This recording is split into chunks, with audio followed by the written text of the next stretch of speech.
Hello and welcome to the all new, all different number one comics podcast, volume 2, issue .1. Bob, is that what we're going with? 2.1. We just 2.1. Okay, good. We just discussed it off air, but I couldn't remember. My small brain doesn't retain that much information. I mean, the people expect, a little gaffe from you every now and again. They sure as hell do. Bob, this is a bonus episode of sorts. It's our end of the year wrap up. We did one last year, so of course we have to do one this year. Or maybe we did one 2 years ago, so we've got to do one.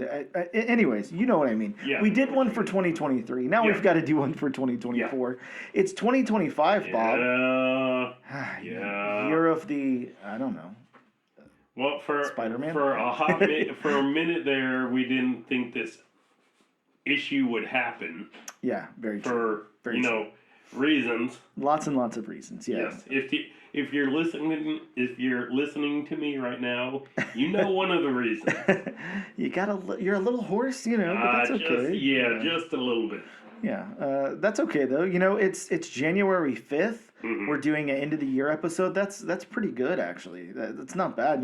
It would suck if we were doing it in February. That would be. It would. It would be like, all right, come on, you don't get to do one. It is a little bit unfortunate doing an end of the year episode into the next year. I'm okay with that though. I don't have any problem with it. I feel like there's still people kind of looking for those types of lists and stuff like that. It's only January 5th. I could see people saying, "Oh, I wonder what those guys thought of the books last year," or whatever. Yeah. I would definitely think that. Going into a podcast or on a website or whatever. Yeah, at least we're not doing this like the third week of January. Yeah, third week. Yeah, into February, something like that. Yeah, it's a little too far out at that point. You miss the boat at that point, if you will. Yeah, pretty much. Either way, I think you guys know how these things go. We don't have to say too much explanation here, other than I'm Dan and that's Bob. Say hello, Bob. Hello, Bob. We are the all new, all different number one comics podcast. Normally, we take a look at a brand new first issue, break it down, give it a review, all that stuff. We're not doing that today. No. Today, we're going to go over some categories and pick our favorites of 2024. It's like the Oscars, but it is better because we do relevant stuff.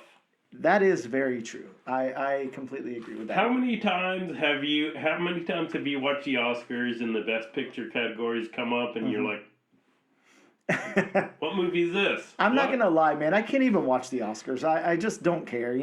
I'm like maybe later I'll try to see what the results of some of the things were. Right. But a lot of the stuff they cover, I don't even care about. I don't care about I don't know. It's like, tell me who the best picture, the best actor, all that crap is. But I don't know, all the other stuff, I don't care. I don't care about the cinematography. Best foreign short film. Yeah, what does it matter to me? I'm not watching that, so I don't care. Yeah. Yeah, very interesting. But these are all comics that we read or possibly didn't read. We'll get into that in a second. Possibly.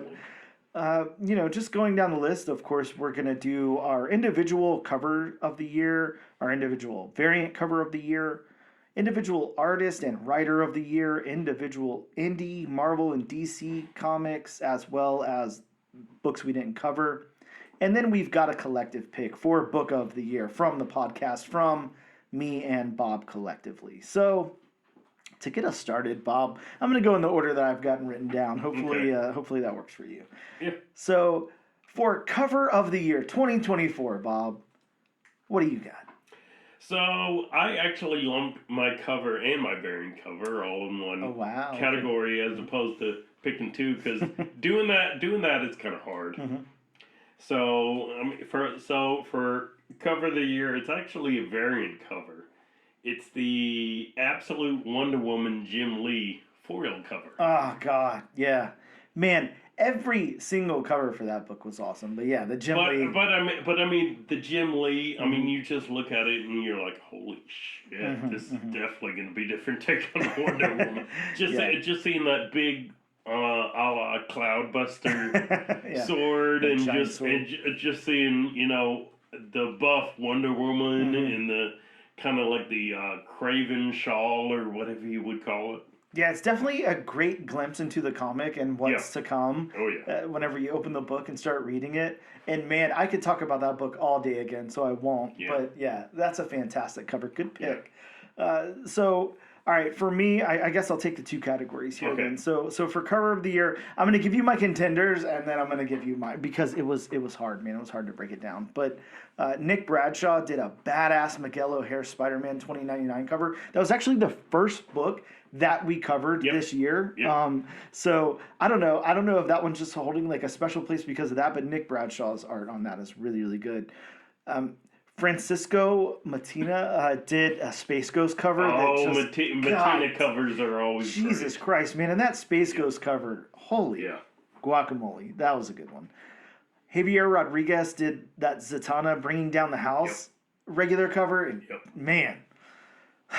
Okay, and then like you said, we had Hayden Sherman who did the regular cover for Absolute Wonder Woman, which was, it did like the same thing in a different way that Jim Lee did. Like it really brought you into that world. That cover is just amazing. It stood out. Her on the horse? Yes. Yes. It stood out so much in the comic book store. It was like you couldn't avoid it. Even if you weren't interested in the Absolute Universe or Wonder Woman or DC or whatever, it's like seeing that cover, how could you not pick that up? that was probably going to be my.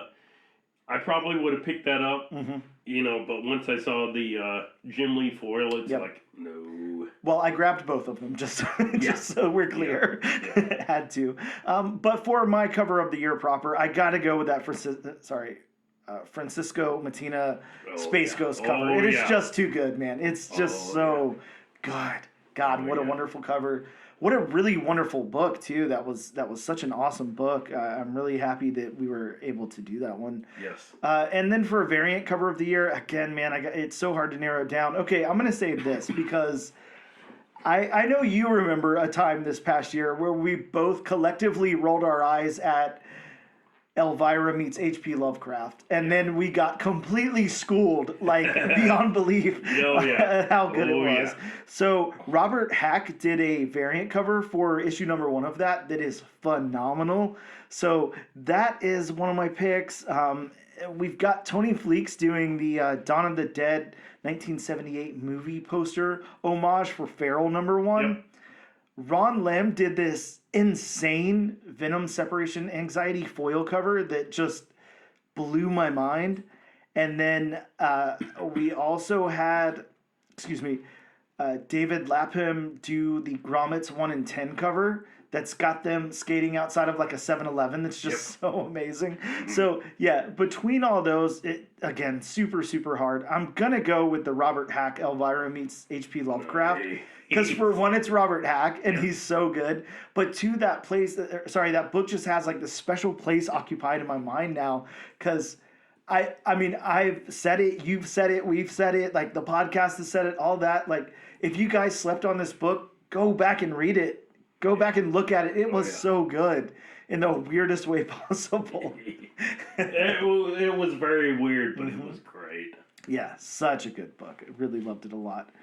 Bob, over to Artist of the Year. I know this is going to be a hard one because we had some really, really good art this year, some really divisive art. There was like some new names to us, some newcomers in the game, some classic creators. There was a lot there. So I want to hear what you've got for Artist. So actually, and I really wish I could. Well, actually, give me yours first. Okay. Because I'm not stalling for any kind of reason. Oh, well, you're good because as in typical fashion, I'm going to go down my whole list of how I narrowed it down anyway. Okay. So you got some time. I got a little bit of time. I do want to just shout out really quick. Again, we've got Javier Rodriguez there with Zatanna Bringing Down the House. Yes. Such a good artist. The art on this book was top notch, A+. Hayden Sherman on Absolute Wonder Woman. Again, dude, just that cover alone. But then you open the book and browse through it, and it doesn't get much better than that. That was such fantastic art. We have, now we all know I'm not going to be able to say this name. I couldn't in the episode proper. Raffaelli and Enrico for Helverine. a book that we just covered recently, the art in that, fantastic art. As well as Andrea Miliana from Cobra Commander. Man, God, I love that art. I was gonna say, in one of your favorite books. Yes, but I think that I'm gonna go with Danny Kim, who did Ghost Rider: Final Vengeance. I think that was my artist of the year. That was just transported me back to like the old days of Ghost Rider with this awesome modern twist on it. And Danny just really, really nailed the entire vibe and everything with Ghost Rider there.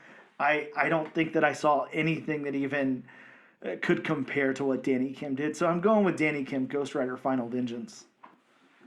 I mean, all of our picks on, this episode, I mean, there were so many good books, Dude, artists, it's writers. Like the most narrow margins to pick these things. This is very, it maybe like 0.1%. Definitely. Well, Bob, your artist of the year. So my artist of the year, and as far as this, I also took as far as the tone of the book, I didn't just take artists that's like, oh, this is modern art kind of stuff. I also took into account the tone of the book. And Bob, I know everybody's yelling at their speakers right now because everybody knows what you really mean, and what you mean is you took into account all of the backgrounds. Bob, the background snob.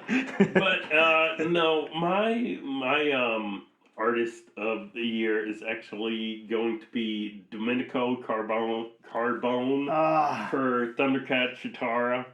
God, what wonderful work. Yeah, I didn't even, consider, especially with bringing Solis writing to life and everything in that book. God, yeah. Oh, you're right. Man. Oh, yeah. Some fantastic art in there. See, my list is a lot shorter than yours. That's okay. Nothing wrong with that.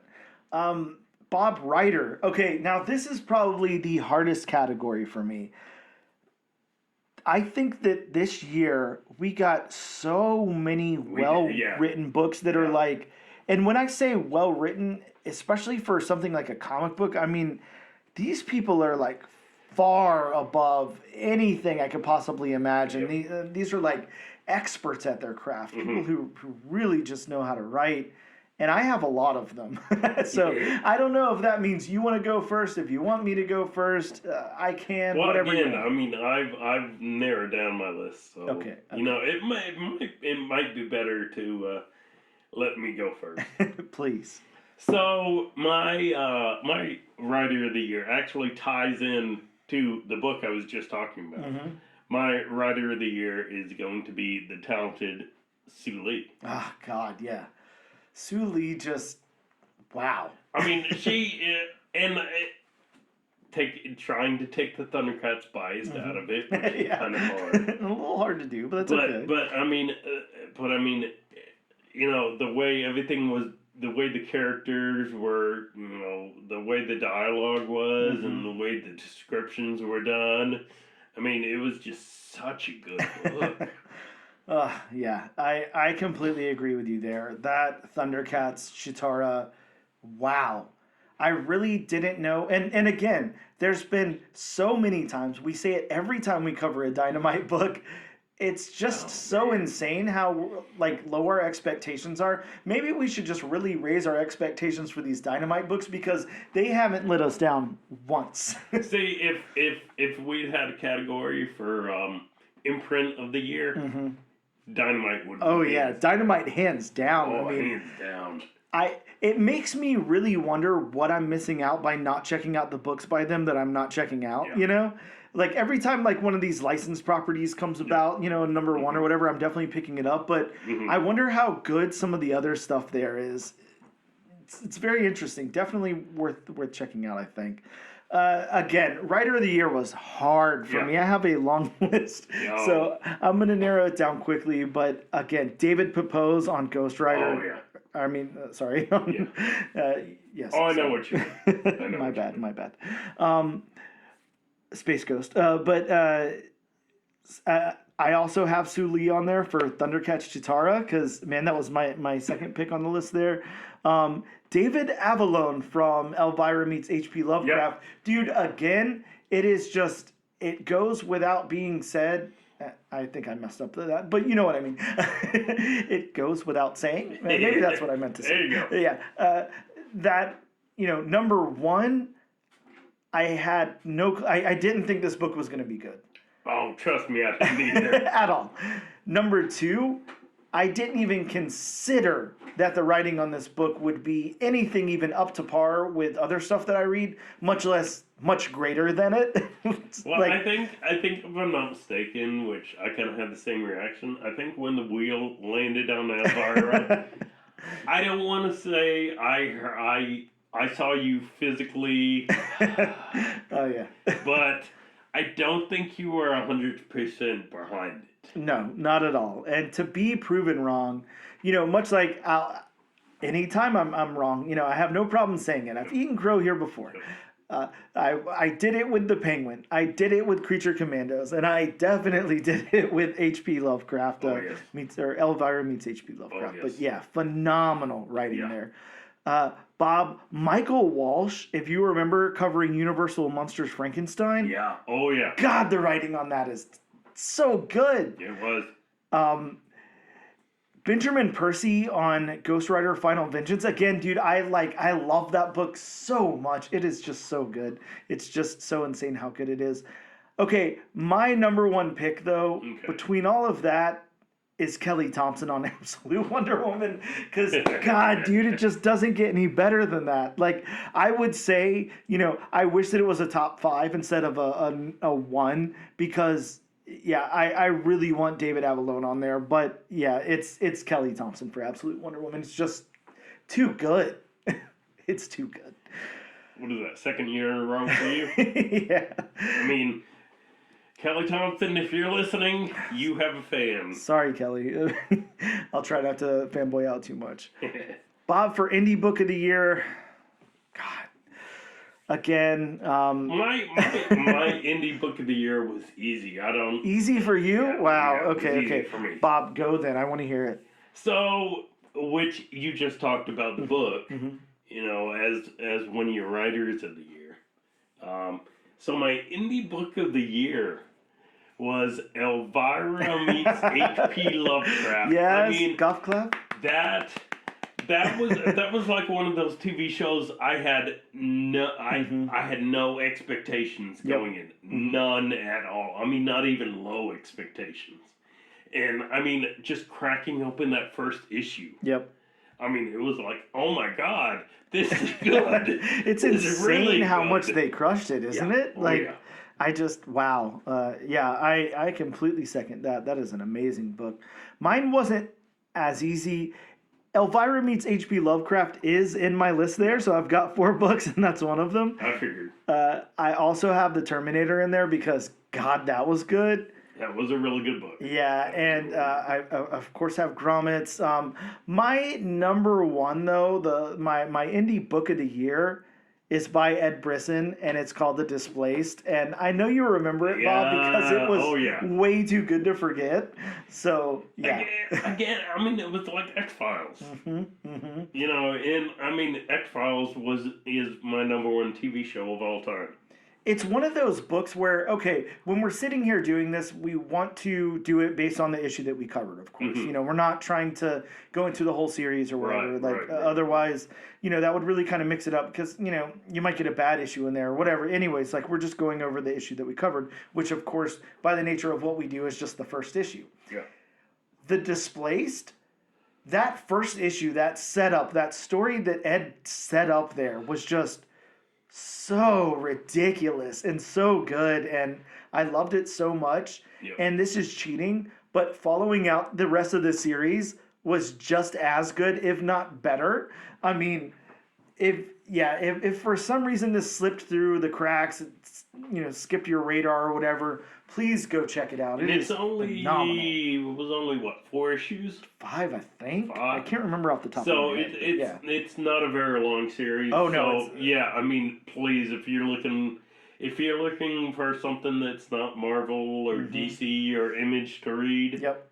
then yeah, definitely pick up the Displaced. Yeah, it is. It is amazing, and like to piggyback on Bob again, there, that Elvira meets H.P. Lovecraft. Dude, it's funny because you guys can't see it, but I know exactly what's happening because every single time either one of us mentions it, we both have a smile on our face. Yeah. We can't talk about it without smiling because it's so funny that how disappointed we were that we had to cover it, and then how we came around on the other side of it. It's just it's I don't want to use the word goofy because that would that would basically lower it, but I mean it's just so funny and so weird. But I mean, and fires on all cylinders. It does, because if you, 9 times out of 10, if you do something that's funny and silly and off the wall in comics, done the wrong way, it could just fall really, really flat. Yeah, and we've seen that way too many times. Yeah. But this was definitely not that. This was just done so well. Yes, very. Bob, how about the House of Ideas? Who was your number one book from Marvel this year? So, my number one book from Marvel, I had a few, contenders. Nice, of course, nice. I had West Coast Avengers, I had Ghost Rider. Yep. But actually, I'm going to go with the West Coast Avengers. Ah, very nice choice. Because, not only was it an Avengers book, like, of course, on the podcast, Yep. I love the Avengers. Bob the Avengers guy. Yes, Bob the Avengers guy. But, they worked humor into it. Oh, they definitely did. Definitely. Just seeing Iron Man riding up on Scooter. I'll never be able to get that image out of my head. One day I hope I have a T-shirt of just that. It's just like, what I miss. I'm here, guys. Yeah, that was definitely a good one. Wow, great choice. I think that I foreshadowed enough here. It's Ghost Rider Final Vengeance for me. Yeah. It's God, man, so good, so metal, such an awesome series, such really, really great artwork and writing. So yeah, Ghost Rider Final Vengeance all day long. But I like that, Bob, because that West Coast Avengers book, you are right, man. Tony Stark's in that book. Well, just blew my mind. see, like I said, Ghost Rider was one of my contenders because of the fact that it reminded you of the old Ghost Rider. Yep. But just the fact that West Coast Avengers, it reminded you of the Avengers, but it worked humor in it, and the humor did, and the humor was worked well. Oh yeah. It wasn't one of those, they just worked this in for humor's sake. No, not at all. Yeah. It definitely served the plot and worked with the plot of the book. Yeah. So I agree with that.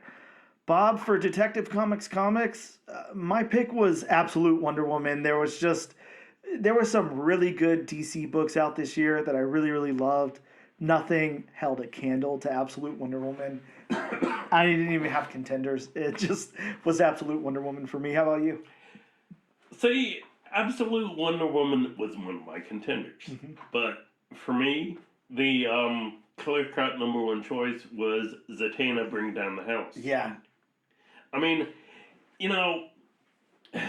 Well, first of all, I'm familiar with Zatanna. I'm not really familiar with Zatanna. Yep. So, this book was Zatanna, but it was Zatanna if she decided to, walk away, so to speak, and try to live a normal life. And what a normal life would be for her. it would still be, where she would use magic in as far as, illusions, so to speak. But, it would be one of those where she would, have to learn, why she should use her powers again. So, I was really hooked on that first issue. Oh yeah, and great choice too, because Zatanna, super underserved DC character, somebody that I think that if DC plays their cards right and everything, no pun intended. That maybe at some point we can get like a nice ongoing Zatanna series. Uh, they could definitely make, something cinematic out of Zatanna for sure. Oh yeah. James Gunn and Company, whether it's live action or animated, whatever form, definitely like a fan favorite character. A lot of people like Zatanna a lot, but you don't see her showcased enough. She's just kind of pops in and out every now and again. Or, I mean, if you do see her showcased, it's on a team, Yep. Famously, Justice League Dark. Oh, yeah, and she's great on Justice League Dark. Very, yeah. very good. Well, awesome pick. Bob, in our last category, before we get into our collective, all new, all different comics, number one comics book of the year, how about we go over our favorite book that we didn't cover? And this was a big list because there were a lot of books, where it's kind of like I wish we would have covered. Of course, we wouldn't have covered the books that we did, and we wouldn't have talked about the books, and we wouldn't have loved the books. I mean, we wouldn't have discovered Elvira if we covered another. We wouldn't have discovered The Displaced if we covered a different book. Yep. So I can't say I'm bummed that we didn't cover these books. Just, I kind of wish we did to see exactly what kind of books these were. Yep, in an alternate universe, these are the books that would have been covered. But as you know, here on the All New, All Different number one comics podcast, we live our life by the wheelofnames.com. And, we just pick 3 books. We pick a Marvel, a DC, and an independent, throw them on a wheel, spin it, and the fate is completely up to the wheel. Wherever the wheel lands is what we cover. So, yeah, we miss out on some books, but I think what we gain is a lot more, in my opinion, because like you just said, there's not even a chance, Bob, that either of us would ever have read Elvira Meets H.P. Lovecraft. No. Not a chance. No, not a chance. And I'm sorry, I am so much happier that I ended up reading that book. It just holds such a special place in my heart now, and I'm really, really happy about that. So yeah, Bob, for books that we didn't cover, what's your pick? Exorcism at 1600 Pen. Man, what a fantastic book, Bob, from IDW Publishing. Yeah. I know that, we both had a copy of the Ash Can, and we were able to check that out before the book proper came out, and wow. I think we got that around the beginning of August, and then the book dropped in the middle of October, right before Halloween time, which was such a wonderful time for this book to come out. It was. It's creepy as hell. It definitely put Hannah Rose May on my radar, who was somebody that I didn't know anything about. Of course, you know that I know a lot about Vanessa Del Rey, and we both know a lot about Jordi Belair because colorist extraordinaire. But yeah, man, The Exorcism at 1600 Pen is just phenomenal. Such a good book. Yeah, I really wish we would have gotten to cover that number one proper. Just because it sounded so cool. Oh, yeah. Well, it was on the wheel. The fate just landed somewhere else that week. Yeah. Bob, for me, for book we didn't cover, I'm going back to the House of Ideas. It is Ultimate Spider-Man number 1. Yep. Of course, that came out right at the beginning of the year. It did. And, God, it's been such a wonderful series. It's on, I don't know, it's 15th issue or something like that now. It's so good. It is one of the books of the year, outside of our list too, of course, and amount of copies sold and all that, along with Absolute Batman, who took that top spot. But, in second place, Marvel's Ultimate Spider-Man. Yeah, Jonathan Hickman just really, really knows what he's doing here. And this just, it brings Uncle Ben back into the mix in this just great way. And MJ and Peter's relationship, just such a cool book, such a wonderful reimagining of the Ultimate Universe there. Really like it a lot. Bob, it's time that we go over our collective pick of the year. I know this one This one was weird because, Yeah. I put a lot of books down that I thought, Yeah. okay, here's what we're going to talk about and blah, blah, blah. And then, we didn't meet to talk about it. We just, kind of sat down before we hit record today. And we were like, okay, we've got our own list. We didn't talk about our collective pick. And then it's like we both just knew what it was right away. There was no questions asked. So I would love it if you would do the honors of giving out our all new, all different #1 comics podcast book of the year 2024. So yes, this is basically our award. Award for Best Picture. Although people have actually read this book as opposed to Best Picture, where most people haven't even seen the Best Picture nominees. No. There's been some years where it's like, I've never heard of any of these movies. Very true. So, but for the Book of the Year, Dan and I both picked, and no, we didn't cheat off each other's test. No, not this time. We both picked the amazing series Grommets. Yes, Bob. Grommets. Geez, I don't even know what to say. Reading this book was such a pleasure. It was so fun to read. Of course, I have a pretty, I don't know, I really like most of the stuff that Rick Remender puts out. There's not too much of his stuff that I'm not into. Here's something that surprised me was Brian Posehn. So I know Brian Posehn has done stuff in comics before, and I've read like a few things here and there. I didn't realize how great he would be at, kind of bringing this to life and everything, because most of what he's done, that I've read is like Deadpool stuff that I'm not super, super into, but, they've been fun. Him teaming up with Rick Remender and getting this story out was such a cool, unique slice of life. It was done so well. Oh, yeah. And we had, different viewpoints in the book.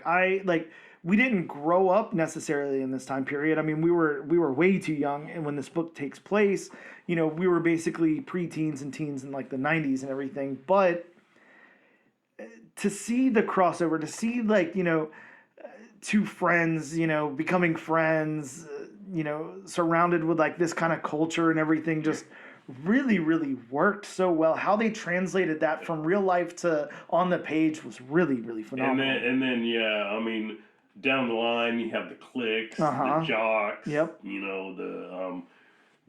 Barbies, so to speak. Yeah, and Brett Parson really brought this to life with his illustration of it. Really good. Yeah, he really did. This was hands down the book of the year. There's like almost no contest here. For us collectively, no contest. This is it. I mean, how many times, of course, all the comics we've read on this,